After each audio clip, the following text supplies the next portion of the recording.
الحمد لله نحمده ونستعينه ونستغفره ونؤمن به ونتوكل عليه ونعوذ بالله من شرور أنفسنا ومن سيئات أعمالنا من يهده الله فلا مضل له ومن يضلله فلا هادي له ونشهد أن لا إله إلا الله وحده لا شريك له ونشهد أن سيدنا وسندنا وحبيبنا وشفيعنا وطبيبنا وطبيب قلوبنا وشفاءنا وشفاء صدورنا ومأوانا وملجانا ومولانا محمدا عبده ورسوله صلى الله تعالى عليه وعلى آله وأصحابه وأزواجه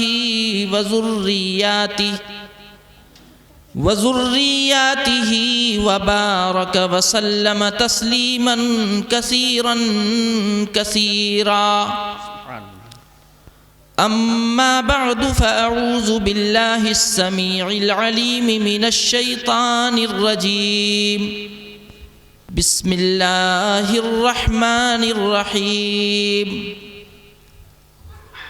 قل إن كنتم تحبون الله فاتبعوني يحببكم الله سبحان الله سبحان الله ويغفر لكم ذنوبكم والله غفور رحيم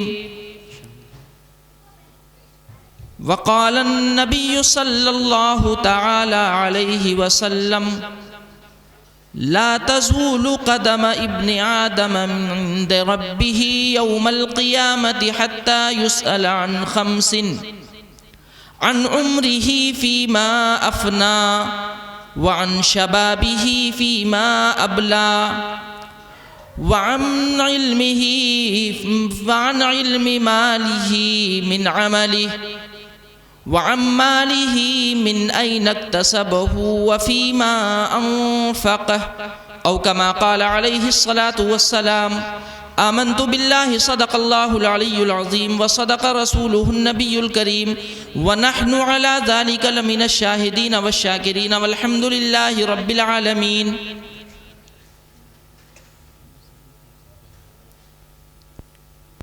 حضرات گرامی، علماء کرام، شعراء عظام، حاضرین مجلس، سامعین محترم، اس سے پہلے کہ کچھ عرض و معروض ہو، آئیے اپنے اور سارے جہان کے نبی، کونین کے دولہا، گنبد خضرا کے مکی، سید ابرار و اخیار، محبوب پروردگار جناب محمد الرسول اللہ صلی اللہ تعالی علیہ وسلم کی بارگاہ عظمت پناہ میں اپنی عقیدتوں کا خراج درود پاک کی شکل میں پیش کریں اور بآواز بلند پڑھیں. اللہم صلی علی سیدنا و مولانا محمد وعلی آل سیدنا و مولانا محمد وبارک وسلم. صلو علیہ صلاۃ و سلام علیک یا رسول اللہ، صلاۃ و سلام علیک یا حبیب اللہ صلی اللہ تعالی علیہ وسلم. کرو جو ذکر نبی تو زبان خوشبو دے. حضرات، میں یہ دیکھ رہا ہوں کہ آپ حضرات شاید کچھ تھکے تھکے سے محسوس ہو رہے ہیں. رات کا پچھلا پہر ہے اور یہ وقت بہت قیمتی وقت ہے. اصل وقت یہی ہے. جو لوگ سننے والے ہوتے ہیں ان کا اسی وقت میں پہچان کیا جاتا ہے. باقی تو سب سونے والے ہوتے ہیں. جو سونے والے تھے وہ چلے گئے. آپ حضرات بتائیں کہ آپ حضرات سننے والے ہیں یا سونے والے؟ چلیے ماشاءاللہ سننے والے ہیں، کوئی بات نہیں، مجمع کم ہے لیکن یہی مجمع اہم ہے، سبحان اللہ سبحان اللہ، ہے نا؟ مجمع کم ضرور ہے لیکن یہی لوگ اہم ہیں۔ ماشاء اللہ۔ اور آپ حضرات دل جمعی سے بیٹھیں، انشاءاللہ کم وقتوں میں قیمتی باتیں آپ کے گوشے گزار کروں گا، اور جو لوگ ادھر ادھر ٹہل رہے ہیں اگر ان کو کوئی تکلیف نہ ہو تو وہ کم سے کم یہاں پہ آنے کی زحمت گوارا کریں۔ کرو جو ذکر نبی تو زبان خوشبو دے۔ ابھی آپ نے ماشاءاللہ بہت ہی مدلل، مفصل اور جامع خطاب سماعت کیا۔ ایسا خطاب بہت کم سننے کو ملتا ہے، ورنہ آج کل ہمارے جلسوں کی جو ریت بن گئی ہے بالکل گھگن گرج اور دھوم دھڑکا، ایسا خطاب بہت کم سننے کو ملتا ہے۔ اور کیوں نہ ہو، جب خطیب ایسا ہو تو خطابت بھی بڑی نایاب ہوتی ہے۔ واہ واہ واہ واہ۔ وہ خطیب، میری مراد شہنشاہ خطابت، عالم ربانی، خطیب لاسانی، شہ سوار میدان علم و فضل اور غواص بحر طریقت حضرت علامہ سید شاہ شمیم الدین احمد منمی، سجادہ نشین خانقاہ منمیہ متن گھاٹ پٹنہ، بڑی نصیحت افروز اور بہت ہی جامع خطاب ہم نے اور آپ نے ان سے سماعت کیا۔ اللہ تعالیٰ ان کی کہی ہوئی باتوں پر ہم سب کو عمل کرنے کی توفیق عطا فرمائے، اور یہ بھی دعا گو ہوں کہ اللہ تعالیٰ میری زبان سے بھی کچھ ایسی باتیں نکال دے جو ہم سب کے لیے کارآمد ہو جائے اور دین و دنیا کی فلاح و بہبودی کا ضامن بن جائے۔ تو کرو جو ذکر نبی تو زبان خوشبو دے، سبحان اللہ، اور ہو گھر میں ذکر تو سارا مکان خوشبو دے۔ سبحان اللہ۔ کرو جو ذکر نبی تو زبان خوشبو دے، ہو گھر میں ذکر تو سارا مکان خوشبو دے، اور پسینہ جس کو بھی مل جائے میرے آقا کا، پسینہ جس کو بھی مل جائے میرے آقا کا۔ کون پسینہ؟ وہی پسینہ جس پسینے کے بارے میں فاضل بریلوی رحمۃ اللہ تعالی علیہ فرماتے ہیں کہ واللہ جو مل جائے میرے گل کا پسینہ، واللہ جو مل جائے میرے گل کا پسینہ، تو مانگے نہ کبھی عطر نہ پھر چاہے دلہن پھول۔ اسی پسینے کے حوالے سے سماعت فرمائیں کہ پسینہ جس کو بھی مل جائے میرے آقا کا، تو ایک فرد نہیں خاندان خوشبو دے، ایک فرد نہیں خاندان خوشبو دے۔ کرو جو ذکر نبی تو زبان خوشبو دے، ہو گھر میں ذکر تو سارا مکان خوشبو دے۔ پسینہ جس کو بھی مل جائے میرے آقا کا، تو ایک فرد نہیں خاندان خوشبو دے۔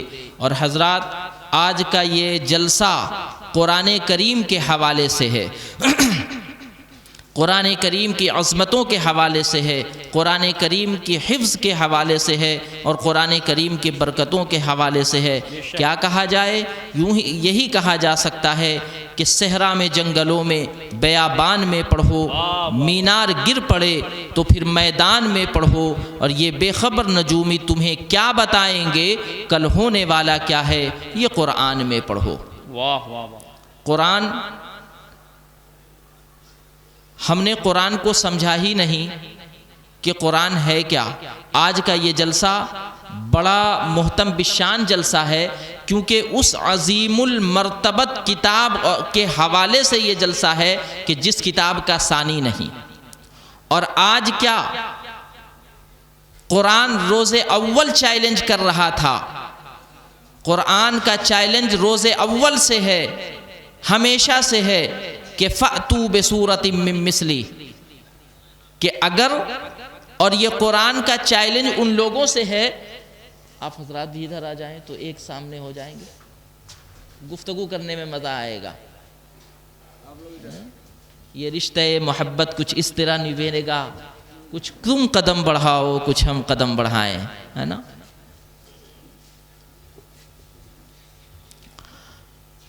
درود پاک پڑھ لیں۔ اللہم صلی علی سیدنا و مولانا محمد وعلی آل سیدنا و مولانا محمد وبارک وسلم۔ صلو علیہ الصلاۃ والسلام علیک یا رسول اللہ صلی اللہ تعالی علیہ وسلم۔ بس میرے لیے اتنا مجمع کافی ہے، بس آپ حضرات بیدار رہیں۔ حضرات گرامی، میں یہ عرض کر رہا تھا کہ قرآن وہ محتم بشان کتاب ہے کہ جس کا چیلنج کل بھی تھا، آج بھی ہے اور قیامت تک چیلنج رہے گا۔ کیا چیلنج تھا قرآن کا؟ کہ قُلْ إِنِ اجْتَمَعَتِ الْإِنسُ وَالْجِنُّ عَلَىٰ أَن يَأْتُوا بِمِثْلِ هَٰذَا الْقُرْآنِ لَا يَأْتُونَ بِمِثْلِهِ وَلَوْ كَانَ بَعْضُهُمْ لِبَعْضٍ ظَهِيرًا۔ قرآن چیلنج کر رہا ہے کہ اے لوگو تم سارے کے سارے لوگ ایک جگہ جمع ہو جاؤ۔ قُلْ إِنِ اجْتَمَعَتِ الْإِنسُ وَالْجِنُّ، اے جناتو اور اے انسانو تم سارے کے سارے ایک جگہ جمع ہو جاؤ۔ قُلْ إِنِ اجْتَمَعَتِ کہ ایک جگہ جمع ہو جاؤ، اور جمع ہونے کے بعد اپنی ساری طاقتیں لگا دو، اپنی ساری قوتوں کو صرف کر دو، اپنے سارے علم و حکمت کو جو صرف کر دو، لیکن تم چاہو اور اس میں ایک دوسرے کی مدد بھی کرو۔ کس چیز میں؟ کہ لا یأتون بمثلی، تم قرآن کریم کی ایک آیت لا کر کے بتا دو۔ وَلَوْ كَانَ بَعْضُهُمْ لِبَعْضٍ ظَهِيرًا، اور تم لوگ اگر اس معاملے میں، اس کام میں ایک دوسرے کی مدد بھی کر لو، ایک دوسرے کا تعاون بھی کر لو، تو وَلَوْ كَانَ بَعْضُهُمْ لِبَعْضٍ ظَهِيرًا، تم قرآن کی ایک آیت کی مثال پیش نہیں کر سکتے۔ یہ قرآن کا چیلنج ہے، کل بھی تھا، آج بھی ہے اور قیامت تک ہے۔ اور قرآن ان لوگوں سے چیلنج کر رہا ہے جو اپنے آپ کو عرب کہتے تھے، جو اپنے آپ کو زبان دان کہتے تھے اور دوسرے کو عجم کہتے تھے۔ عجم کا معنی گونگا ہوتا ہے اور عرب کا معنی بولتی زبان ہوتی ہے۔ عرب کے اس کو کہتے ہیں جو اپنے آپ میں فصیح و بلیغ زبان رکھتا ہو، جو اپنے آپ میں میدان فصاحت کا شہسوار ہو، جو اپنے آپ میں میدان خطابت کا شہسوار ہو، جو اپنے آپ میں زبان دانی کی مہارت رکھتا ہو، ایسے کو عرب کہتے ہیں۔ اب وہ علماء عرب، اب وہ عربی جو اپنے آپ میں زبان دانی کا دعویٰ کرتے تھے، جو اپنے آپ میں خطابت کا دعویٰ کرتے تھے، جو اپنے آپ میں فصاحت کا دعویٰ کرتے تھے، قرآن نے ان لوگوں کو چیلنج کیا کہ تم اپنے آپ کو فصیح و بلیغ ہونے کا دعویٰ کرتے ہو، تم اپنے آپ کو فصاحت و بلاغت کا شہسوار سمجھتے ہو، تم اپنے آپ کو بحر فصاحت کا غواص سمجھتے ہو، چلو اگر تم اپنے آپ کو بہت بڑے خطیب سمجھتے ہو تو قرآن کا یہ چیلنج ہے۔ کیا چیلنج ہے؟ کہ اے لوگو قُلْ إِنِ اجْتَمَعَتِ الْإِنسُ وَالْجِنُّ، اے جناتوں اور اے انسانوں تم ایک جگہ جمع ہو جاؤ، اور جمع ہونے کے بعد تم قرآن کریم کی مثال لکھنا شروع کر دو، قرآن کریم جیسی دوسری آیتوں کو بنانا شروع کر دو، اور اس کام میں تم ایک دوسرے کی مدد بھی کر لو۔ تو بھی یاد رکھنا وَلَوْ كَانَ بَعْضُهُمْ لِبَعْضٍ ظَهِيرًا، تم اس کام کو کر ہی نہیں سکتے کیونکہ یہ خدا کا کلام ہے۔ کسی بندے کا کلام ہو تو مثال پیش کیا جائے، نہ خدا کا کوئی جواب ہے، نہ خدا کے کلام کا کوئی جواب۔ کل بھی قرآن کا چیلنج تھا، آج بھی قرآن کا چیلنج ہے، اور قیامت تک کے لیے قرآن کا چیلنج ہے۔ اب نتیجہ کیا ہوا؟ لوگوں نے بہت کوشش کیا قرآن کا جواب لکھنے کا، بہت کوشش کیا قرآن کا جواب لکھنے کا، لیکن کوئی قرآن کا جواب نہ لکھ سکتا نہیں۔ پھر قرآن نے اس چیلنج کو ان کے لیے اور ہلکا کر دیا۔ کیا ہلکا کیا؟ کہا فَأْتُوا بِسُورَةٍ مِّن مِّثْلِهِ، چلو اگر پورا قرآن نہیں بنا سکتے تو کم از کم ایک سورت ہی بنا کر کے دکھا دو۔ لوگ اس میں بھی قاصر رہے، اور قاصر کیوں نہ ہو، یہ کلام ربانی ہے، یہ کلام خداوندی ہے، اور جب خدا کی قدرت کا جواب نہیں تو خدا کے کلام کا کیا جواب ہے نا؟ بات سمجھ میں آ رہی نا؟ یہ قرآن کے حوالے سے پروگرام ہے۔ قرآن 4 لفظ پر مشتمل یہ قرآن ہے نا، کہ قرآن 4 حرف پر مشتمل ہے یہ لفظ ہے نا۔ قرآن کا اسم پاک جمیع الصفات ہے، ہے اس میں 4 حرف سمجھنے کی بات ہے، واہ ان 4 حرف سے ہی تو کل کائنات ہے، اور 4 حرف سے ہی ہماری نجات ہے۔ واہ واہ واہ، قرآن کا اسم پاک جمیع الصفات ہے اس میں 4 حرف سمجھنے کی بات ہے، ان 4 حرف سے ہی تو کل کائنات ہے، اور 4 حرف سے ہی ہماری نجات ہے۔ واہ، آئیے حضرات، قرآن کا تعارف کیا ہے؟ قرآن کا تعارف خود قرآن سے کرتے ہیں، کیونکہ میں قرآن کریم کا طالب علم ہوں، قرآن کریم کے حوالے سے گفتگو کرنے کا عادی ہوں۔ قرآن کا تعارف خود قرآن کریم کی زبانی سمجھتے ہیں۔ آئیے آپ کو قرآن کریم کی چوکھٹ پر لے کر کے چلتا ہوں، اور قرآن کریم کے چوکھٹ پر چل کر کے قرآن کریم سے کہتا ہوں، اے قرآن تو اپنے تعارف کا دروازہ کھول اور مجھے ذرا اپنا تعارف کرا۔ قرآن سے آپ حضرات گفتگو کریں گے؟ کون کون قرآن سے گفتگو کرنا چاہتا ہے؟ ذرا ہاتھ اٹھا دیجئے۔ بس ایک ہی آدمی، ماشاءاللہ۔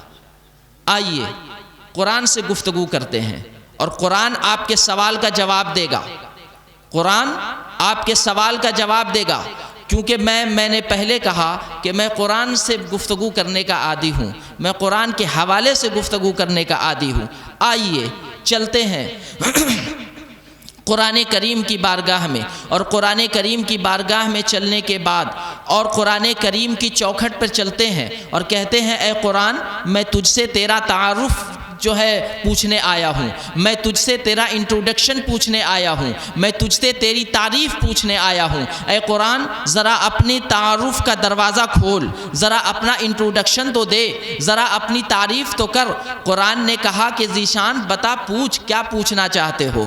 میں نے کہا اے قرآن ذرا بتا تو صحیح کہ تیرا نام کیا ہے؟ قرآن جواب دیتا ہے، یاسین والقرآن الحکیم۔ اے لوگو میرا نام قرآن ہے، میں حکمتوں کا بہتا ہوا سمندر ہوں۔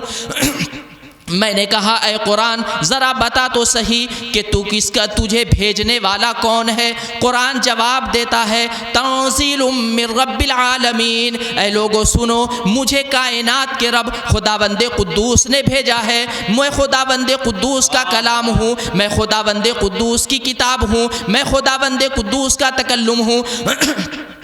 میں نے کہا اے قرآن تو نے یہ تو بتا دیا کہ تیرا نام کیا ہے، اب ذرا تو نے یہ تو بتا دیا کہ تجھے بھیجنے والا کون ہے، اب اے قرآن ذرا یہ تو بتا کہ تجھے لانے والا کون ہے۔ قرآن جواب دیتا ہے کہ نزل بروح الامین، مجھے فرشتوں کے سردار جناب جبرائیل امین نے لایا ہے عرش معلی سے۔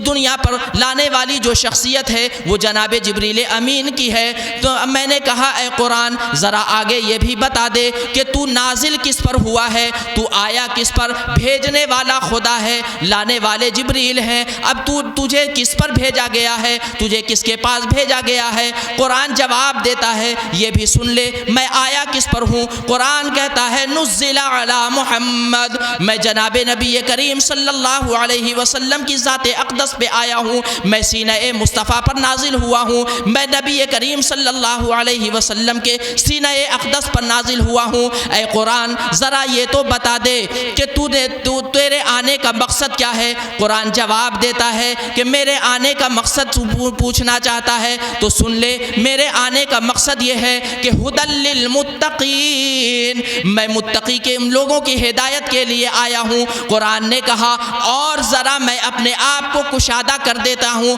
قرآن جواب دیتا ہے ھدی للناس، میں کائنات کی انسانیت کی ہدایت کے لیے آیا ہوں۔ میں نے کہا اے قرآن ذرا یہ تو بتا کہ تیرا معیار صداقت کیا ہے۔ قرآن جواب دیتا ہے اگر تو میرا معیار صداقت جاننا چاہتا ہے تو سن، ذالک الکتاب لا ریب فیہ، میرا معیار صداقت یہ ہے کہ میرے ایک حرف میں بھی شک و شبہ کی کوئی گنجائش نہیں ہے۔ میں خدا کا کلام ہوں، میں مصطفیٰ پر نازل ہوا ہوں، میں جبرائیل امین کے حوالے سے آیا ہوں، نہ میرے حرف میں کوئی کوئی شک کی گنجائش ہے، نہ میری آیتوں میں کوئی شبہ کی گنجائش ہے، نہ میری تفسیر اور ترجمے میں کوئی شبہ کی گنجائش ہے۔ قرآن جواب دیتا ہے، میں نے کہا اے قرآن تیرا معیار صداقت کیا ہے؟ قرآن جواب دیتا ہے کہ میرا معیار صداقت اگر جاننا ہے تو سن لے، ذالک الکتاب لا ریب فیہ، میں میرے ایک ایک حرف میں بھی ذرہ برابر بھی شک کی گنجائش نہیں۔ میں نے کہا اے قرآن تیرا آنے کا مقصد کیا؟ قرآن جواب دیتا ہے ھدی للمتقین، میں متقیوں کی ہدایت کے لیے آیا ہوں، ھدی للناس، میں کائنات کی انسانیت کی رہنمائی کے لیے آیا ہوں۔ میں نے کہا اے قرآن ذرا یہ تو بتا، اگر کوئی شخص تجھ پر عمل کرے، تجھے پڑھے تو اس کا فائدہ کیا ہوگا؟ تو قرآن جواب دیتا ہے کہ یرفع اللہ الذین آمنوا منکم والذین اوتوا العلم درجات، کہ اللہ تعالیٰ میرے پڑھنے والوں کے درجات کو بلند فرماتا ہے، اللہ تعالیٰ میرے پڑھنے والوں کے درجات کو اتنا بلند کر دیتا ہے کہ انما یخشی اللہ من عبادہ العلماء، کہ جو شخص مجھے سمجھ کر کے پڑھے اور اس کی فہم و فراست حاصل کر لے، اللہ تعالیٰ اسے جناب نبی کریم کا نائب بنا دیتا ہے، نائب مصطفیٰ کے کا صحرا اس کے سر پہ رکھ دیتا ہے۔ میں نے کہا اے قرآن اگر تجھے کوئی شخص پڑھے اور پڑھ کر کے اس پر عمل کرے تو اس کا فائدہ کیا ہوگا، اس کے ساتھ معاملہ کیا ہوگا؟ قرآن جواب دیتا ہے اولئک علی ھدی من ربہم واولئک ھم المفلحون، کہ اگر مجھے ہدایت والی کتاب کو کوئی شخص پڑھ لے اور اس کا حافظ بن جائے اور اس پر عمل کرے تو واولئک ھم المفلحون، اللہ تعالیٰ دین و دنیا میں اسے کامیاب ترین منزل عطا کر دیتا ہے۔ قرآن یہ ہے قرآن کا انٹروڈکشن۔ مزہ آیا؟ بات سمجھ میں آئی؟ قرآن آپ کے ایک ایک سوال کا جواب دے رہا ہے، قرآن آپ کے ایک ایک سوال کا جواب دے رہا ہے۔ میں نے قرآن سے پوچھا تیرا نام کیا؟ جواب ملا یاسین والقرآن الحکیم، میرا نام قرآن ہے، میں حکمتوں کا بہتا ہوا سمندر ہوں۔ میرا کہا قرآن تیرا معیار صداقت کیا؟ قرآن جواب دیتا ہے ذالک الکتاب لا ریب فیہ، میرا معیار صداقت یہ ہے کہ میرے ایک ایک حرف میں شبہ کی کوئی گنجائش نہیں۔ میں نے کہا قرآن تجھے بھیجنے والا کون؟ قرآن جواب دیتا ہے تنزیل من رب العالمین، کائنات کے رب نے مجھے بھیجا ہے۔ میں نے کہا اے قرآن تجھے لانے والا کون؟ قرآن جواب دیتا ہے نزل بروح الامین، مجھے لانے والا فرشتوں کا سردار جناب جبرائیل امین نے لایا ہے۔ میں نے کہا اے قرآن تو آیا کس پر؟ تو بھیجا گیا کس پر؟ قرآن جواب دیتا ہے نزل علی محمد صلی اللہ علیہ وسلم، میں جناب نبی کریم صلی اللہ علیہ وسلم کے سینہ اقدس پر نازل ہوا ہوں۔ میں نے کہا اے قرآن اگر کوئی شخص تجھ پر عمل کرے، پڑھے، حافظ ہو جائے اور تجھ پر عمل کرے اس کا فائدہ، قرآن جواب دیتا ہے اولئک علی ھدی من ربہم واولئک ھم المفلحون، کہ اس کا فائدہ یہ ہوگا کہ اللہ تعالی دین اور دنیا کے تمام اعلیٰ ترین منزلوں سے اسے ہمکنار کرے گا۔ یہ ہے قرآن کا تعارف۔ قرآن اپنی زبان میں اپنا تعارف کروا رہا ہے۔ یہ قرآن کریم ہے جس کو اللہ تعالیٰ نے نازل کیا اور اللہ تعالیٰ نے کہا انا نحن نزلنا الذکر وانا لہ لحافظون، کہ ہم نے قرآن کریم کو نازل کیا ہے اور اس کی حفاظت بھی ہم خود ہی کریں گے۔ کیسے حفاظت کریں گے؟ آپ نے دیکھا، سنا آپ نے اور کل دیکھیں گے کہ 53 حفاظ کرام کے سروں پر دستار حفظ رکھی جائے گی۔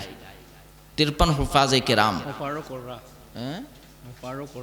اچھا ماشاءاللہ، 53 حفاظ و قرہ ماشاءاللہ، ان کے سروں پر دستار حفظ رکھا جائے گا۔ آپ دیکھیں گے کل کا منظر۔ اب یہ 53 یاد رکھنا یہ اسلام کے ہیرو ہیں، ان کو ہلکے میں لینے کی کوشش مت کرنا، حفاظ کرام کو ہلکے میں لینے کی کوشش نہ کرنا۔ یہ اس کتاب کے حافظ ہیں کہ جو کتاب کلام ربانی ہے، ان کو ہلکے میں نہ لینا، یہ اسلام کے ہیرو ہیں۔ آپ دیکھیں اللہ تعالیٰ نے آسمان سے دنیا میں بہت ساری کتابیں نازل فرمائی. تورات بھی اللہ کی کتاب، انجیل بھی آسمانی کتاب، زبور بھی آسمانی کتاب. مگر یاد رکھنا اے لوگوں، میں آپ کے ذہن کو مبذول کرانا چاہتا ہوں کہ ان حفاظ کرام کا مرتبہ کیا ہے، ان حفاظ کرام کی عظمت کیا ہے، ان حفاظ کرام کے مراتب و مناقب کیا ہے. ذرا دیکھیے تو صحیح کہ تورات اللہ نے نازل کیا جناب موسیٰ کلیم اللہ پر، لیکن تورات کے حافظ صرف اور صرف حضرت موسیٰ ہیں. ان کی امت میں کوئی فرد تورات کا حافظ نہ ہوا. اللہ تعالیٰ نے انجیل کو جناب عیسیٰ پر نازل کیا. انجیل کے حافظ صرف عیسیٰ علی نبینا علیہ الصلاۃ والسلام ہے، دوسرا کوئی انجیل کا حافظ نہیں. اللہ تعالیٰ نے زبور کو جناب داؤد خلیفۃ اللہ کے پر نازل کیا، لیکن جو ہے اس کے زبور کے حافظ صرف جناب داؤد ہیں، تیسرا کوئی نہیں. تورات کے حافظ حضرت موسیٰ کے علاوہ دوسرا کوئی نہیں. انجیل کا حافظ حضرت عیسیٰ کے علاوہ دوسرا کوئی نہیں. زبور کا حافظ حضرت داؤد کے علاوہ دوسرا کوئی نہیں. لیکن قرآن وہ محتم بالشان کتاب ہے کہ جس کے حافظ جناب محمد الرسول اللہ صلی اللہ علیہ وسلم بھی ہیں، اور ان کے ساتھ ساتھ امت محمد رسول اللہ بھی ہے، امت محمد الرسول اللہ بھی ہے. یہ ہے ان حافظ قرآن کا مرتبہ. آسمانی کتاب تو بہت سارے نازل ہوئے، آسمانی کے صحائف تو بہت سارے نازل ہوئے، آسمانی کتابیں بہت نازل ہوئیں. تورات جناب موسیٰ پر نازل ہوا، لیکن اس کے حافظ صرف حضرت موسیٰ ہے، دوسرا کوئی نہیں. انجیل کے حافظ صرف حضرت عیسیٰ ہے، دوسرا کوئی نہیں. زبور کے حافظ صرف حضرت داؤد ہے، دوسرا کوئی نہیں. لیکن قرآن وہ محتم بالشان کتاب ہے کہ جس کے حافظ خود حضور اکرم صلی اللہ علیہ وسلم بھی ہیں، اور امت کے بے شمار ایسے حفاظ کرام ہیں نونہالان امت جو قرآن کریم کے حافظ ہیں. اس لیے ان کو ہلکے میں نہ لینا. قیامت کا دن ہوگا اللہ تعالیٰ، اور یہ یاد رکھیے گا کہ یہ قرآن کے حافظ یہ تو ہے ہی محتم بالشان، لیکن ان کے ساتھ لائق مبارک باد ہیں وہ لوگ جو اس جو ہے مدرسہ محمدیہ کو چلا رہے ہیں اور اس کا انتظام و انصرام سنبھالے ہوئے ہیں، اور اس میں کارکردگی انجام دے رہے ہیں، چاہے وہ درس و تدریس کے حوالے سے، چاہے وہ انتظام و انصرام کے حوالے سے. لائق مبارک باد ہیں وہ لوگ. اللہ تعالیٰ ان کے مرتبے کو یہاں بھی بلند کرے گا اور میدان حشر میں بھی بلند کرے گا.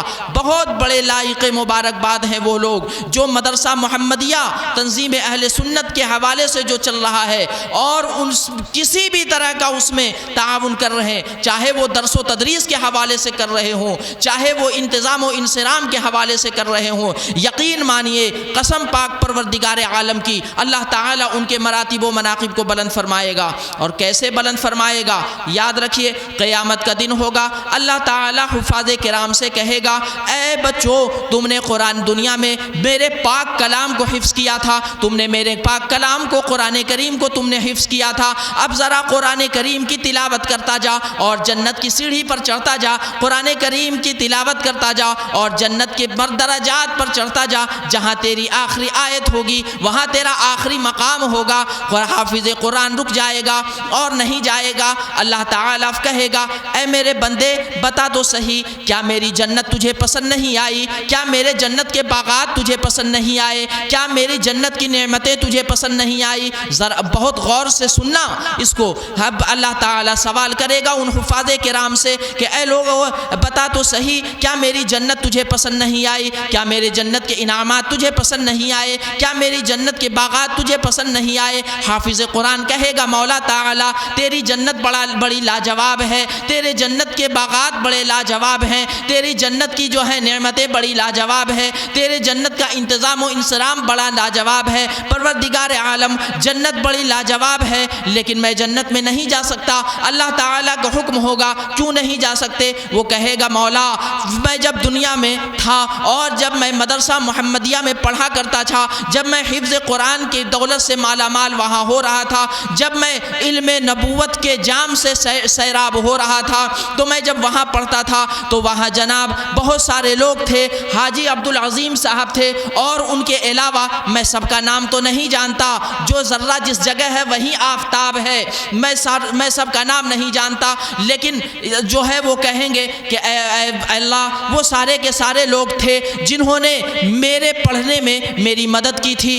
جناب قاری ساجد صاحب یا ان کے علاوہ اور بھی اساتذہ ہیں، ان کے بارے میں کہیں گے کہ اے اللہ میں جب وہاں پڑھتا تھا انہوں نے درس سے مجھے آراستہ کیا، انہیں حفظ قرآن سے مجھے آراستہ کیا، اور جناب مالتی باغ کے مدن پورہ کے غیور مسلمان تھے جن لوگوں نے میری مدد کی تھی، جن لوگوں نے میرا احترام کیا تھا اور جن لوگوں نے میرا تعاون کیا تھا حفظ قرآن کرنے میں، اے اللہ آج وہ جہنم کی طرف جا رہے ہیں۔ پروردگار عالم آج ان کے لیے بڑا دردناک معاملہ ہے۔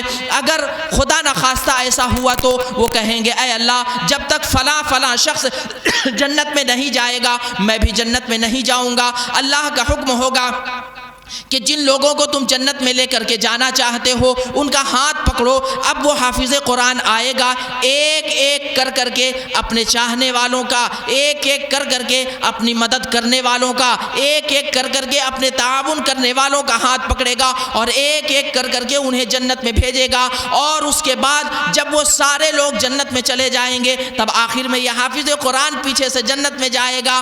اور جب ہی کسی شاعر نے کہا ہے کہ فضل خدا سے صاحب ذیشان ہو گیا جو خوش نصیب حافظ قرآن ہو گیا، اور کیسے جلائے اس کو بھلا نار جہنم محفوظ جن کے سینے میں قرآن ہو گیا۔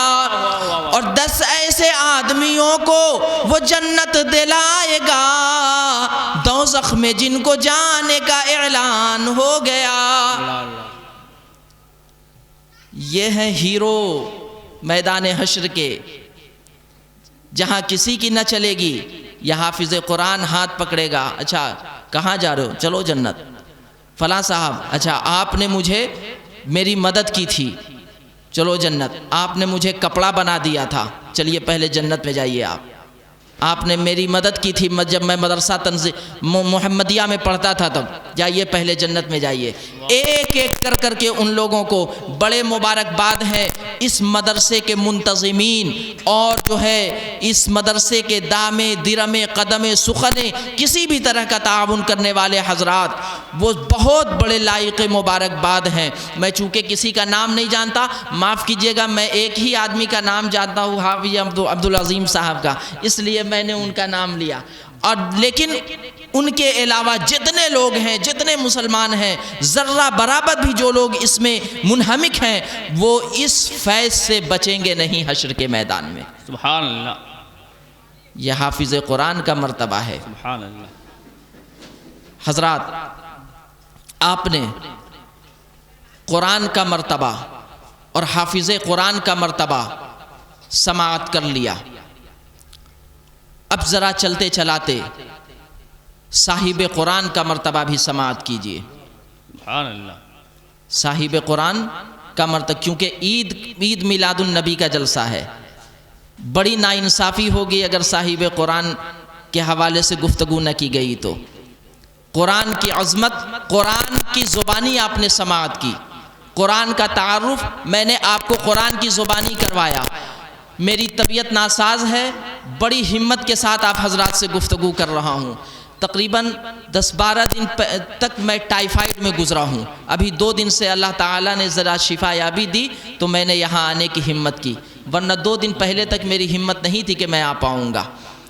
ٹائیفائڈ میں مبتلا تھا، دعا فرمائے کہ اللہ تعالیٰ تھوڑی دیر اور مجھ سے بلوا لے۔ آمین۔ جو ہے مختصراً اب ذرا قرآن کریم کا تعارف میں نے قرآن کریم کی زبانی آپ سے کروایا، آپ کو کروا دیا۔ اب ذرا دیکھیے صاحب قرآن کا مرتبہ، جو قرآن جن پر نازل ہوا ان کا مرتبہ، حضرات گرامی کون مرتبہ بیان کر سکتا ہے؟ ہمارا تو حال یہ ہے کہ بازار مصر میں بیٹھی کھڑی اس ضعیفہ کا حال ہے کہ ایک ضعیفہ جب جناب یوسف بک رہے تھے مصر کے بازار میں تو ایک ضعیفہ کھڑی تھی، اور کھڑے ہونے کے بعد خریدنے کے لیے جس کے سر پر کپاس کی گیٹھری تھی، اب وہ کھڑی ہے تو کسی کہنے والے نے کہا تھا کہ اے ضعیفہ، یہاں مصر کے ایک سے ایک ترم خان کھڑے ہیں، ایک سے ایک اپنے وقت کے رئیس اعظم کھڑے ہیں، ایک سے ایک اپنے وقت کے بزنس مین کھڑے ہیں، ان کے سامنے تیری بساط کیا ہے، ان کے سامنے تیری اوقات کیا ہے؟ تو کپاس کی گیٹھری لے کر کے یہاں کھڑی ہے اور تو سوچتی ہے کہ میں جناب یوسف کو خرید لوں گی۔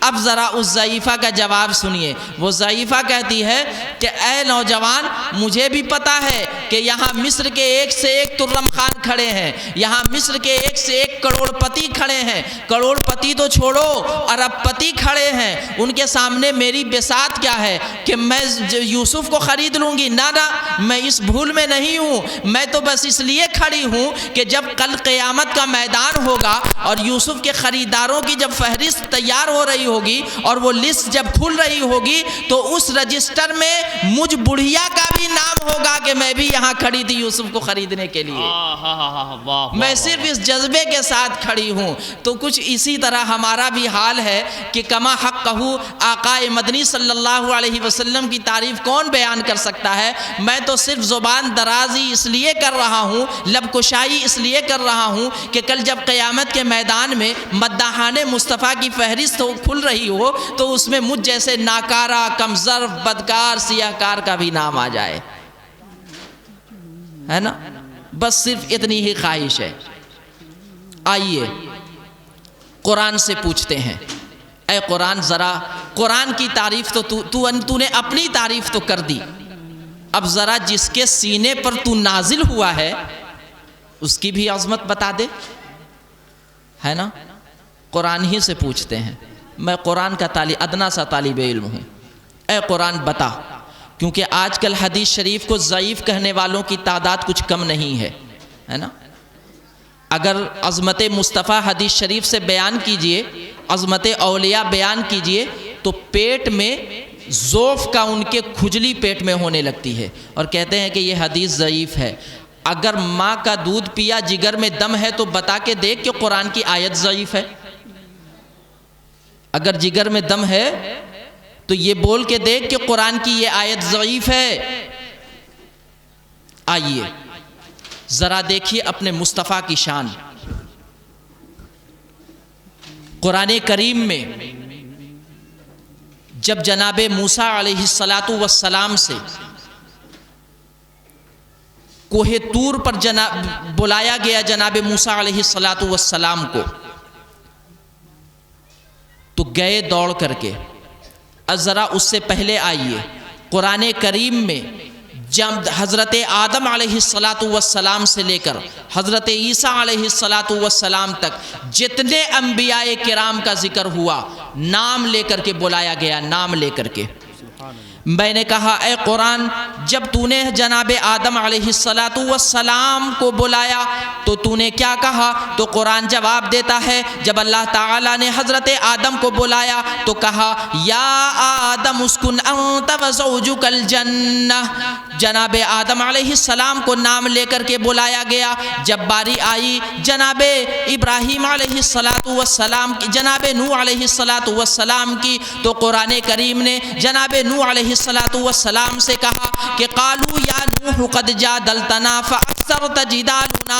یہاں بھی جناب نوح علیہ السلام کا نام لیا گیا۔ اسی طریقے سے جب باری آئی جناب ابراہیم علیہ السلام کی تو قرآن کہتا ہے کہ یا یبشروک، قال یا ابراہیم انی یبشروک بغلام۔ جناب ابراہیم علیہ السلام کا یہاں بھی نام لیا گیا۔ اب جب باری آئی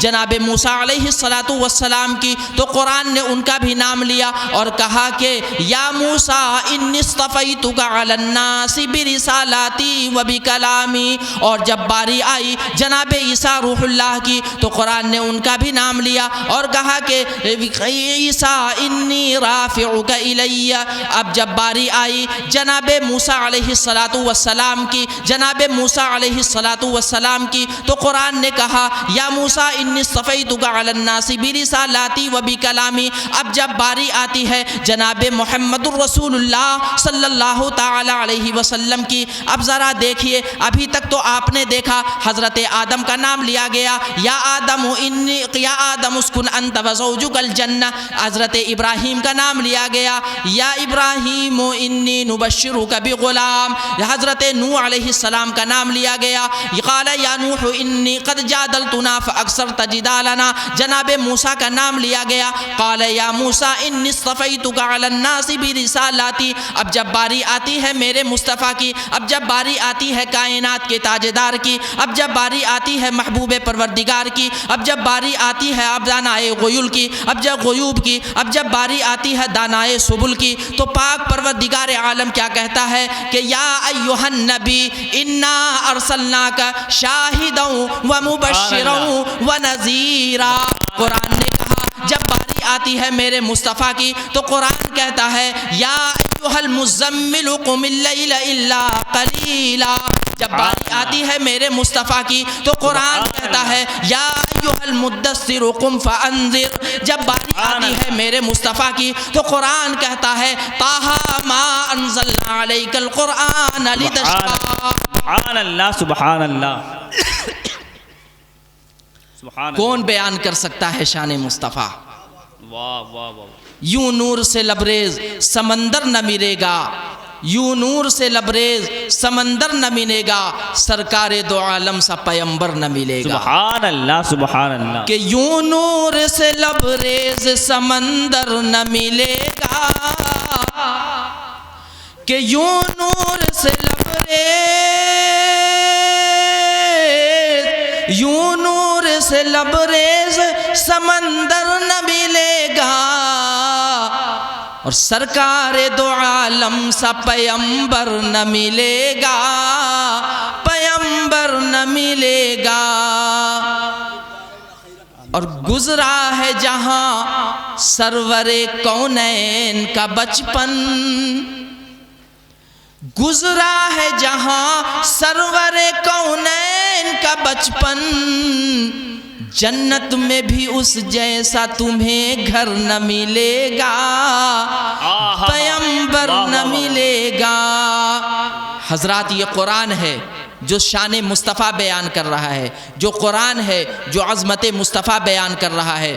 اب ذرا دیکھیے اور ذرا آگے بڑھیے، قرآن کریم میں حضرت موسیٰ علیہ السلام سے حضرت موسیٰ علیہ السلام کی قوم نے کہا کہ اب ذرا یا موسیٰ اب ذرا رہنمائی کے لیے کوئی کتاب بھی آ جائے، میں قرآن کے حوالے سے شان مصطفیٰ بیان کر رہا ہوں۔ اب ذرا دیکھیے کہ قرآن کریم سے میں جناب موسیٰ علیہ السلام سے ان کی قوم نے کہا کہ اے موسیٰ کہ ذرا جو ہے کچھ ہدایت کے لیے وہ ایک کتاب بھی چاہیے، تو جناب موسیٰ علیہ السلام کوہ طور پر گئے اور جانے کے بعد کہتے ہیں کہ اے پروردگار عالم میری قوم نے ایک کتاب کا مطالبہ کیا ہے۔ اللہ نے کہا اے موسیٰ کوہ طور پر آ جاؤ، تمہیں تورات عطا کیا جائے گا۔ جب باری آتی ہے انجیل کو نازل کرنے کی، اللہ کہتا ہے اے عیسیٰ یروشلم کی پہاڑی پر آ جاؤ، تمہیں انجیل عطا کیا جائے گا۔ قرآن تورات نازل کرنے کے لیے موسیٰ علیہ السلام کو کوہ طور پر بلایا جا رہا ہے، انجیل نازل کرنے کے لیے جناب عیسیٰ کو یروشلم کی پہاڑی پر بلایا جا رہا ہے۔ لیکن جب باری آتی ہے قرآن کو نازل کرنے کی، جب باری آتی ہے فرقان حمید کو نازل کرنے کی، تو اللہ تعالیٰ اپنے محبوب سے کہتا ہے اے میرے محبوب آپ کو کہیں جانے کی ضرورت نہیں ہے، آپ کو کہیں آنے کی ضرورت نہیں ہے، آپ غار حرا میں رہیں گے قرآن وہاں نازل کر دوں گا، آپ مسجد نبوی میں رہیں گے قرآن وہاں نازل کر دوں گا، آپ مکے میں ہوں گے قرآن وہاں جائے گا، آپ آپ مدینے میں ہوں گے قرآن وہاں جائے گا، آپ غار محرا میں ہوں گے قرآن وہاں جائے گا، آپ سفر میں ہوں گے قرآن وہاں جائے گا، آپ تجارت میں ہوں گے قرآن وہاں جائے گا، آپ مصلی پہ ہوں گے قرآن وہاں جائے گا، آپ حجرے میں ہوں گے قرآن وہاں جائے گا، آپ سجدے میں ہوں گے قرآن وہاں جائے گا، آپ رکوع میں ہوں گے قرآن وہاں جائے گا، آپ قیام میں ہوں گے قرآن وہاں جائے گا۔ ابو اے میرے مصطفیٰ آپ جہاں جہاں قرآن کو میں وہاں بھیج دوں۔ سبحان اللہ سبحان اللہ، زندہ باد زندہ باد۔ وہ موسیٰ کی شان ہے کہ تورات لینے کے لیے توہ طور پر جانا پڑے گا، وہ عیسیٰ کی شان ہے کہ انجیل لینے کے لیے یروشلم کی پہاڑی پر جانا پڑے گا۔ مصطفیٰ آپ میرے محبوب ہیں، جہاں آپ ہوں گے قرآن وہیں جائے گا۔ سبحان اللہ سبحان اللہ، زندہ باد زندہ باد۔ جہاں آپ رہیں گے قرآن وہیں جائے گا۔ واہ واہ واہ، یہ میرے مصطفیٰ کی شان ہے، آپ کو کہیں آنے کی ضرورت نہیں ہے، تاکہ کوئی یہ نہ کہہ دے کہ جناب موسیٰ میں اور محمد الرسول اللہ میں کیا فرق ہے۔ سبحان اللہ، کوئی یہ نہ کہہ دے تمام انبیاء ہمارے سر کا تاج ہیں، لیکن سب کے امام میرے مصطفیٰ ہیں۔ تمام انبیاء ہمارے سر کا تاج ہیں، ہمارے آنکھوں کا نور ہے، لیکن سب کے امام ہمارے محمد الرسول اللہ ہیں صلی اللہ تعالی علیہ وسلم۔ حضرات اب ذرا کوہ طور پر حضرت موسیٰ گئے اور دوڑتے ہوئے گئے۔ اللہ نے کہا موسیٰ میں نے بلایا، اب ہانپ رہے ہیں۔ اللہ نے کہا موسیٰ میں نے بلایا تھا، یہ تو نہیں کہا تھا کہ دوڑ کر کے آنا، ہانپ رہے ہو۔ اب جناب موسیٰ کیا جواب دیتے ہیں؟ جناب موسیٰ کہتے ہیں اعجلت الیک رب لترضا، اے اللہ میں دوڑتا تو نے بلایا، میں بھاگتا بھاگتا اس لیے آیا، رب لترضا میرے مولا تو راضی ہو جائے، میں دوڑتا ہوا اس لیے آیا کہ تو راضی ہو جائے۔ جب موسیٰ علیہ السلام کہتے ہیں کہ اے اللہ میں بھاگتا ہوا اس لیے آیا کہ تو راضی ہو جائے، جب باری آئی میرے مصطفیٰ کی، اللہ نے کہا وَلَسَوْفَ يُعْطِيكَ رَبُّكَ فَتَرْضَىٰ، اتنا دوں گا آپ راضی ہو جائیں گے۔ موسیٰ کہتے ہیں اے اللہ میں آیا اس لیے کہ تو راضی ہو جائے، خدا کہتا ہے مصطفیٰ میں دوں گا اتنا کہ آپ راضی ہو جائیں گے۔ سبحان اللہ، یہ فرق ہے، یہ فرق ہے۔ موسیٰ اللہ کو راضی کر رہے ہیں، اللہ میرے مصطفیٰ کو راضی کر رہا ہے۔ سبحان اللہ۔ جناب موسیٰ کہتے ہیں رب اشرح لی صدری ویسر لی امری، کہ اے اللہ میرے سینے کو کھول دے، اے اللہ میرا کام آسان کر دے، پروردگار عالم میرے شرح صدر عطا فرما۔ جناب موسیٰ اللہ سے مانگ رہے ہیں، اللہ سے دعا کر رہے ہیں، رب اشرح لی صدری ویسر لی امری، اے اللہ میرے سینے کو کھول دے اور میرے اوپر کام کو آسان کر دے۔ موسیٰ مانگ رہے ہیں اللہ سے، لیکن اللہ تعالیٰ میرے نبی سے کیا کہہ رہا ہے؟ الم نشرح لک صدرک، اے محبوب میں نے آپ کے سینے کو کھول دیا۔ سبحان اللہ سبحان اللہ۔ موسیٰ اللہ سے مانگ رہے ہیں اور یہاں اللہ مصطفیٰ کو خبر دے رہا ہے محبوب میں نے آپ کے سینے کو کھول دیا۔ موسیٰ مانگ رہے ہیں، مصطفیٰ کو خبر دیا جا رہا ہے میں نے کھول دیا۔ سبحان اللہ سبحان اللہ، واہ واہ۔ یہ فرق ہے، اور یہ فرق کیوں ہے؟ اس لیے یہ فرق ہے کہ جناب آدم آتے ہیں تو آدم صفی اللہ بن کر کے آتے ہیں، جناب نوح آتے ہیں تو نوح نجیح اللہ بن کر کے آتے ہیں، جناب داود آتے ہیں تو داود خلیفۃ اللہ بن کر کے آتے ہیں۔ جملے پر غور کرنا، ایک جملہ بھی ہمارا خالی نہیں جانا چاہیے۔ جناب آدم آتے ہیں، آدم صفی اللہ بن کر آتے ہیں، جناب نوح آتے ہیں، نوح نجیح اللہ بن کر کے آتے ہیں، جناب ابراہیم آتے ہیں، خلیل اللہ بن کر کے آتے ہیں، جناب اسماعیل آتے ہیں، ذبیح اللہ بن کر کے آتے ہیں، جناب موسیٰ آتے ہیں، کلیم اللہ بن کر کے آتے ہیں، جناب عیسیٰ آتے ہیں، روح اللہ بن کر کے آتے ہیں۔ صفی اللہ کا کام ہے خدا کو راضی کرنا، نجیح اللہ کا کام ہے خدا کو راضی کرنا، خلیل اللہ کا کام ہے خدا کو راضی کرنا، کلیم اللہ کا کام ہے خدا کو راضی کرنا، ذبیح اللہ کا کام ہے خدا کو راضی کرنا، روح اللہ کا کام ہے خدا کو راضی کرنا۔ لیکن جناب محمد الرسول اللہ جب آ رہے ہیں تو حبیب اللہ بن کر کے آ رہے ہیں۔ اللہ کہتا ہے کہ اے آدم تجھے میرے مجھے راضی کرنا ہے۔ اب محمد الرسول اللہ سے کہا جاتا ہے کہ اے میرے محبوب، آپ چونکہ میرے محبوب ہیں، وَلَسَوْفَ يُعْطِيكَ رَبُّكَ فَتَرْضَىٰ، ان قریب اتنا دوں گا آپ راضی ہو جائیں گے۔ سبحان اللہ سبحان اللہ۔ زہے عزت و اعتلاء محمد کہ ہے عرش حق زیر پائے محمد، اور خدا کی رضا چاہتے ہیں دو عالم، اور خدا چاہتا ہے رضا محمد۔ نعرہ تکبیر، نعرہ رسالت، حضرت علامہ سید ذیشان اشرف صاحب قبلہ۔ واہ واہ واہ واہ۔ خدا کی رضا چاہتے ہیں دو عالم، اور خدا چاہتا ہے رضا محمد صلی اللہ علیہ وسلم۔ مقدر کے سکندر ہیں ہم کہ ایسا محتم بشان نبی ہمیں عطا ہوا۔ حضرات گرامی، نصیبہ پر فخر کیا جائے۔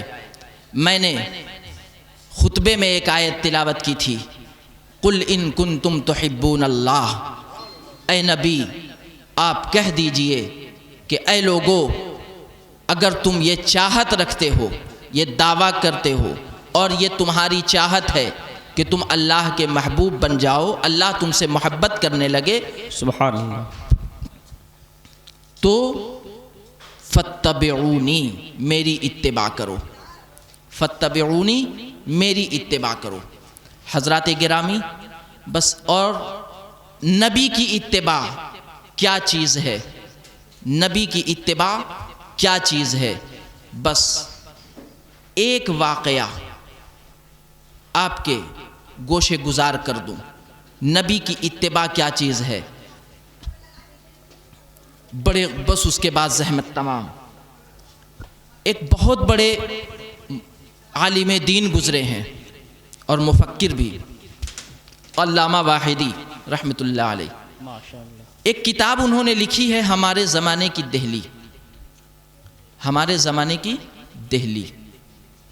اس میں انہوں نے ایک واقعہ لکھا ہے دہلی کی جامع مسجد کا۔ ان وہ لکھتے ہیں کہ میں جب دہلی میں ہوا کرتا تھا تو دہلی کی جامع مسجد میں کے سیڑھیوں پر کچھ مانگنے والے فقراء حضرات رہتے تھے۔ فَاتَّبِعُونِی، میری اتباع کرو، اس جملے پر نظر رکھیے گا اور یہ واقعہ سماعت کیجیے۔ دہلی کی جامع مسجد آج بھی مساجد کی سیڑھیوں پر اور دروازے پر فقراء حضرات بیٹھے رہتے ہیں، خصوصیت کے ساتھ جمعہ کے دن، لیکن چونکہ وہ جامع مسجد ہے اس لیے وہاں ہر وقت لوگ رہتے ہیں اور کثارت کے ساتھ رہتے ہیں۔ انہوں نے کہا کہ ایک ضعیف شخص فقیر دلی کی جامع مسجد کی سیڑھی پر بیٹھا تھا۔ ضعیف کا مطلب صرف جسم سے ضعیف، لیکن ایمانی طور پر اتنا مضبوط کہ اچھے اچھے جوان تھرا جائیں۔ جی، وہ ضعیف جب سیڑھی پر بیٹھا تھا تو دہلی کی جامع مسجد کی ریت رہی ہے کہ وہاں بیرون ملک سے بھی انگریز حضرات آتے ہیں اور گھومتے پھرتے ہیں، معائنہ کرتے ہیں۔ اس دن بھی ایک انگریز آیا جو جامع مسجد کے اندر گیا اور وہاں سیر و تفریح کیا، جو ہے دیکھا بھالا، گھوما پھرا۔ اب جب وہ وہاں سے جانے لگا تو دہلی کی جامع مسجد سے جب وہ نکل رہا تھا تو سیڑھی پر سے جاتے ہوئے اس کا پرس سیڑھی پر گر گیا، اس کا پرس سیڑھی پر گر گیا۔ پرس میں بہت سارے پیسے بھی تھے، کچھ اس کے ضروری کاغذات بھی تھے، ڈاکیومنٹس بھی تھے، کیونکہ وہ بیرون ملک کا تھا۔ بہت سارے کاغذات، ویزا، پاسپورٹ، جو بھی رہا ہو، بہت سارے کاغذات تھے۔ اور وہ پرس گرنے کے بعد، میں پھر سے دہرا رہا ہوں آیت کا ٹکڑا، فَاتَّبِعُونِی، اے لوگو خدا کا محبوب بننا ہے تو فَاتَّبِعُونِی، میری اتباع کرو۔ اس جملے کو یاد رکھیے گا۔ وہ شخص اس پر، وہی بوڑھا شخص فقیر اٹھا لیا، اٹھانے کے بعد رکھا۔ اب وہ انگریز جب اپنے ہوٹل میں آیا، روم میں، اب جب دیکھتا ہے تو اس کا پرس غائب، پرس ندارت۔ اب وہ بہت پریشان کہ اب کیا ہوگا، پیسے تو گئے، اس میں ضروری کاغذات تھے، ضروری ڈاکیومنٹس تھے، وہ چلے گئے۔ اب میں اپنے ملک کیسے جاؤں گا؟ اب میں اپنے گھر کیسے جاؤں گا؟ بڑی مشکلات کا سامنا کرنا پڑے گا۔ وہ بہت پریشان، آنکھیں اس کی ڈبڈبائی ہوئی بالکل، اور ایک دم بالکل پریشان مجنون کیفیت میں وہ واپس اسی راستے سے آیا جس راستے سے وہ گیا تھا کہ شاید کہیں راستے میں گر گیا ہو۔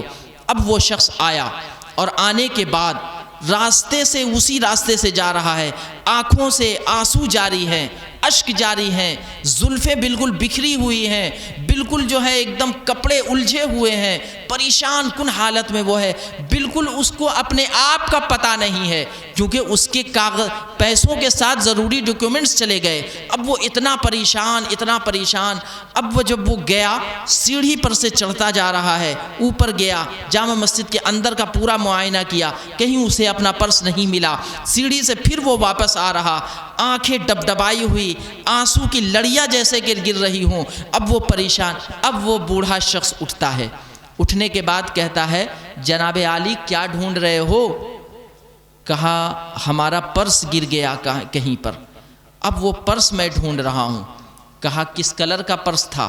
کہا فلاں کلر کا تھا۔ کہا اس میں کیا کیا تھے؟ کہا یہ تھے۔ اس نے اپنے ثبوت کے لیے چند سوالات اس سے کیے، اس نے صحیح جواب دے دیا۔ اب وہ بوڑھا فقیر شخص اس پرس کو اپنے جو ہے غلے سے نکالا، اپنے جھولے سے نکال کے کہا یہی آپ کا پرس ہے؟ کہا ہاں یہی پرس ہے۔ اب اس کی خوشی کی انتہا نہ رہی، اب وہ اتنا خوش ہوا، اس کی خوشی کی انتہا نہ رہی۔ اللہ اکبر، آنکھوں سے اس نے آنسو پوچھا، اور پوچھنے کے بعد پرس لیا۔ اب وہ اپنے الفاظ میں اس نے ڈھیر ساری دعائیں دی اپنے الفاظ میں، لیکن اس کے بعد اب وہ انگریز شخص، عیسائی شخص یہ سوال کرتا ہے کہ اللہ کے بندے، اس میں اتنے سارے پیسے تھے کہ تو اگر اسے رکھ لیتا تو تیری غریبی دور ہو جاتی۔ ظاہر ہے جو ہے پاؤنڈ اس میں ہو تو پھر کیا کہنا ہے بھائی، اور پورا پرس بھرا ہوا، کیونکہ وہ سیر و تفریح کے لیے آیا تھا، تو ظاہر سی بات ہے سیر و تفریح کے لیے آنے کے بعد تو پرس بالکل موٹا کر کے آنا پڑتا ہے۔ اب اس نے کہا کہ اتنے سارے پیسے اس میں تھے کہ تیری فقیری دور ہو جاتی، اور تو اگر رکھ لیتا تو میں تیرا کیا بگاڑ سکتا تھا؟ میں تیرا کچھ نہیں بگاڑ پاتا۔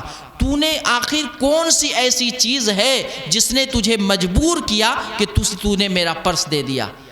عزیزان گرامی، اب اس بوڑھے شخص نے جو جواب دیا تھا، اصل اس واقعے کو میں نے اسی لیے چھیڑا کہ اس جواب کو بتانا میرا مقصد ہے کہ اس بوڑھے شخص نے جواب کیا دیا۔ اللہ کا محبوب اور جسمانی اعتبار سے بھلے ہی کمزور، لیکن ایمانی اعتبار سے اتنا طاقتور کہ اپنے وقت کا بہت بڑا سمجھیے کہ جانباز بھی، اور بہت بڑا بہادر بھی، بہت بڑا جوان بھی اس کے سامنے کمزور، وہ اللہ کا بندہ، وہ سچا عاشق رسول، وہ جواب دے۔ ہم سب بھی دعویٰ کرتے ہیں نا عشق رسول کا، ہم سب بھی دعویٰ کرتے ہیں عشق رسول کا۔ اب ذرا دیکھیے وہ ضعیف شخص سچا عاشق رسول کیا جواب دیتا؟ کہتا ہاں یقیناً میں اگر اس پرس کو رکھ لیتا تو میری فقیری دور ہو جاتی، مجھے یہاں بھیک مانگنے کی ضرورت نہیں پڑتی، جو ہے تقریباً میں اور میری اگلی پشت بھی آرام سے کھاتی، اتنے پیسے اس میں تھے، میں کروڑ پتی ہو جاتا۔ لیکن یاد رکھنا، کروڑ پتی تو ہو جاتا میں، لیکن اس کے بعد میں دنیا میں کتنا دن زندگی گزارتا؟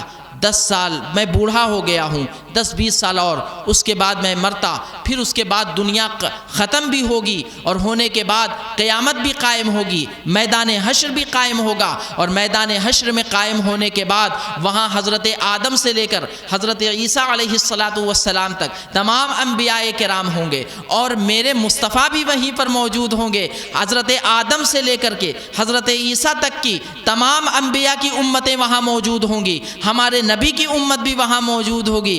اب جب وہ ساری امتیں موجود ہوں گی، اب جب آئیں گے تمہارے نبی جناب عیسیٰ علیہ السلام آئیں گے، اور آنے کے بعد میرے نبی کے سامنے کھڑے ہوں گے اور اللہ سے کہیں گے کہ پروردگار عالم میں ایک شکایت لے کے آیا ہوں تیرے آخری نبی کے امت کی، کیا؟ تو یہ کہ میری امت کے ایک شخص کا تیرے آخری نبی کی امت کے ایک شخص نے بٹوا چورا لیا تھا اور وہ بٹوا گر گیا تھا، جانتے ہوئے کہ یہ بٹوا ہمارے فلاں شخص کا ہے، ہماری امت کے ایک شخص کا ہے، جانتے ہوئے بھی اس نے نہ دیا، چھپا لیا، یہ تیرے آخری نبی کی امت ہے، اتنی بری امت ہے کہ اس کے جو اس نے بٹوا چورا لیا میری امت کا۔ یاد رکھنا جب حضرت عیسیٰ علیہ السلام تجھے لے کر کے میرے نبی کے پاس آئیں گے اور خدا سے میرے نبی کی شکایت کریں گے یا میری شکایت کریں گے میرے نبی کی امت ہونے کے حوالے سے، تو اس وقت میری وجہ سے میرے نبی کا سر جھک جائے گا، اور میں اپنی گردن کٹانا تو گوارا کر سکتا ہوں لیکن یہ ہرگز نہیں گوارا کر سکتا کہ میرے کسی کردار سے بھی میرے نبی کو شرمندگی ہو، سبحان اللہ سبحان اللہ، اور میرے نبی ناراض ہوں اور میرے نبی کو شرمندگی ہو۔ میں ایسا کوئی کام دنیا میں کرنا نہیں، نہ میں خود میدان حشر میں شرمندہ ہونا چاہتا ہوں اور نہ میں اپنے کسی کردار سے اپنے نبی کو شرمندہ کرنا چاہتا ہوں، میں یہ ہرگز نہیں چاہتا۔ مسلمانوں، عاشق رسول ہونے کا دعویٰ کرتے ہو، کہاں چلا گیا تمہارا عشق؟ کہاں چلی گئی تمہاری محبت؟ ہماری زندگی کے ایک ایک گوشے سے بھی نبی کی محبت نہیں ٹپکتی، ہماری زندگی کے نشیب و فراز، ہماری زندگی کے صبح و شام، ہماری زندگی کا چلنا، ہماری زندگی میں اٹھنا بیٹھنا سب غیروں کا طریقہ آ گیا ہے، نبی کی سنت دور دور تک پتہ نہیں۔ شادی بیاہ میں سنت ختم، سنت ندارت، غم کا موقع ہو سنت ندارت، خوشی کا موقع ہو سنت ندارت، شادی بیاہ کا موقع ہو سنت ندارت۔ شادی کے موقع پر بس سنت ایک جگہ نظر آئے گی، بھئی جب نکاح کا وقت ہوا بلاؤ قاضی صاحب کو، نکاح پڑھائیں گے، بس یہاں سنت، باجا بند کر دو، گانے بند کر دو، بینڈ باجا بند کر دو، کیونکہ نکاح ہو رہا ہے۔ بس 5 منٹ کے لیے سنت نظر آتی ہے، بس 5 منٹ کا معاملہ ختم ہوا، نکاح ختم ہوا، سنت ندارت۔ ہم سنت کا نام لے کر کے بھی نبی کی سنت کے چہرے پر تماچا مارتے ہیں، ہم سنت کا نام لے کر کے بھی سنت مصطفیٰ کے چہرے پر زوردار تماچا مارتے ہیں اپنے کردار سے۔ استغفر اللہ ربی من کل ذنب واتوب الیہ۔ حضرات گرامی، یاد رکھیے کل قیامت کا میدان ہوگا، میرے نبی آپ کا دامن پکڑیں گے اور کہیں گے میری نام میری سنت کا تھا اور اس کے بعد طریقہ غیروں کا۔ ہرگز ایسا نہ کیجئے خدا کے حوالے سے۔ ابھی مجھے خبر ملی تھوڑی دیر پہلے کہ یہاں کی شادیوں میں لاکھوں لاکھ روپیہ خرچ ہوتا ہے جناب عالی، اور فضول خرچی، لاکھ روپے کا جناب عالی ہوٹل بک کیا جاتا ہے، لاکھ روپے کا ہوٹل بک کیا جاتا ہے، میرج ہال بک کیا جاتا ہے، لاکھ روپے، جس کا کوئی تصور نہیں ہے اسلام میں، اور جو بالکل فضول خرچی ہے۔ یاد رکھیے میدان وقت نہیں ہے، صرف میدان حشر میں 5 سوال ہوں گے، میدان حشر میں 5 سوال ہوں گے۔ میں صرف آخری سوال بتا رہا ہوں آپ کو، وقت نہیں ہے کہ 5 سوال پر میں گفتگو کروں۔ میدان حشر میں انسان کے قدم اس وقت تک حشر کے میدان سے 1 انچ نہیں ہل پائیں گے جب تک کہ وہ 5 سوالوں کا جواب نہ دے دے۔ 5 سوال میں آخری سوال کہ وَعَمَّالِهِ مِنْ أَيْنَ اكْتَسَبَهُ، کہ بتا تو نے مال کہاں سے کمایا، مال کہاں؟ آخری سوال ہے، 5 سوال پر گفتگو کرنے کا وقت نہیں ہے۔ آخری سوال سے کیا بتایا؟ وَعَمَّالِهِ مِنْ أَيْنَ اكْتَسَبَهُ، کہ بتا میرے بندے تو نے مال کہاں سے کمایا تھا؟ کیا چوری کر کے کمایا، بےمانی کر کے کمایا، کسی کو دغا دے کے کمایا، کسی کو دھوکہ دے کر کے کمایا، کسی کو جھوٹ بول کر کے کمایا؟ اب ایک روپے اپنے آپ کو کروڑ پتی کہلانے والوں اور اپنے آپ کو ارب پتی کہلانے والوں، یاد رکھنا ایک چونی کا حساب دینا پڑے گا قیامت کے میدان میں۔ ایک چونی کہاں سے کمایا بتا، کہاں سے کمایا؟